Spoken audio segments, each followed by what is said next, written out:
All right, so good morning. So this is what we're doing today, which is 1.3, interpreting expressions. I'm going to do a lesson for you right out the book because this question can be kind of confusing. So I'm going to go through it today in class, and also you got this as a supplement. But there will be a second part to this lesson which has to do with FOIL and other types of factoring. So make sure you pay all the way attention all the way through. So this question says we got an area. This formula represents the area of the pool, both indoor and there is an outdoor portion. Okay, there's an outdoor portion. We don't know what it looks like yet. All right, this is the indoor portion. This is the indoor. All right, and this is right from your it's right from your inside of your book 1.3. So we got to figure out what pieces of this expression represent the area of the indoor and the area of the outdoor. Now, we don't know what the shape of the outdoor looks like, but we're going to figure that out later. We already know the inside shape, and we're going to manipulate this whole shape to see which pieces match up with this. So, first things first, let's look at this half circle. So my half circle, I know the area of a circle is A equals pi times radius squared. So this half circle means it has to be divided by 2. All right? So I know my radius is x, so there's that. So my area of this is going to be pi times x squared divided by 2. Well, that first piece was pretty important and pretty easy because we just took our formula, divided it by 2, replaced radius with x, which is, remember, half the diameter, which is right there told to us. So I can see this portion matches up with this portion. Easy peasy. Now, the other pieces, I got to figure out what this area is right here. Well, I know that if that side is x, this side is also x. So that means altogether this is 2x, and the area of my rectangle is simply just 4x times 2x. And tying what we did last unit with this unit, I multiply 4 times 2, which is 8, and I multiply x times x, same base, add the exponents. There's that. So I just figured out my two inner pieces right here represent the inside area of this. Now, the outdoor portion. Now that we know the indoor portion, the indoor equation so far is just pi x squared divided by 2 plus 8x squared. I now know my outdoor has to be x squared plus pi x squared divided by 4. Well, that's all good and dandy, but I'm a little more curious because I want to know what shapes this outdoor portion looks like. So I know, first things first, x squared. This right here represents a square because x times x is x squared. So I can see this right here is my x portion. So I bet you the outdoor portion looks like this kind of. All right, and there's my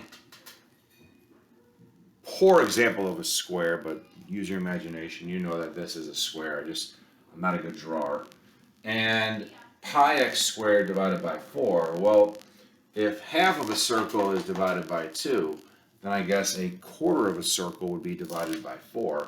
So this is how the outdoor portion looks. It's got a bit of a square size to it, and then a quarter of a circle. And that is how you guys can interpret this. Take your time with this. I'll see you guys in class, but stay tuned for the second part. All right, now, the second piece, which is also going to take us into tomorrow, and I'll go through another lesson with this tomorrow with you guys, but just to skim the surface, you guys are going to be using this to solve quadratics, all right? And that quadratics, we'll have a big lesson into that, but I'm introducing it right now so it ties in with factoring. In order to understand what FOIL is, you got to know what these stands for, okay? So this stands for first, outer, inner, and last, okay? You'll be hearing me say this a lot in another unit towards the end of the year, but it's always good to just introduce it now so that when we see it later on, it's a little more familiar to us, but it ties directly into what we're doing. Now, how can I find the area of all of these? Well, the easy way is really simple. X times X is, X squared. I'm just showing you multiple ways to do this. That's the point of this lesson, equivalent expressions. X times X is X squared. 5 times X is 5X. 5 times 6, which is right here, represents 30. And 6 times X is 6X. So right now, my area is going to be 30 plus X squared plus 6X plus 5X. So this is one expression that represents the area of this. Another expression, and I always want to write my expressions in order of highest power to lowest power. I'm also going to combine my like terms, all right? So my like terms are going to be, well, first off, my highest power, I always get the habit of doing this. So this is X squared plus 11X plus 30. So far, I got two equivalent expressions that represent the same information. And there is a third way to do this as well. Well, first off, if I know this is X, I know down here this is also X, right there, like such. And another way to solve the area of this could just be like this. Watch this. 6 plus X times 5 plus X. Right? Okay? I wrote this in defective form. Now, what does this tie in, or how does this tie in with this? Well, watch this. Okay?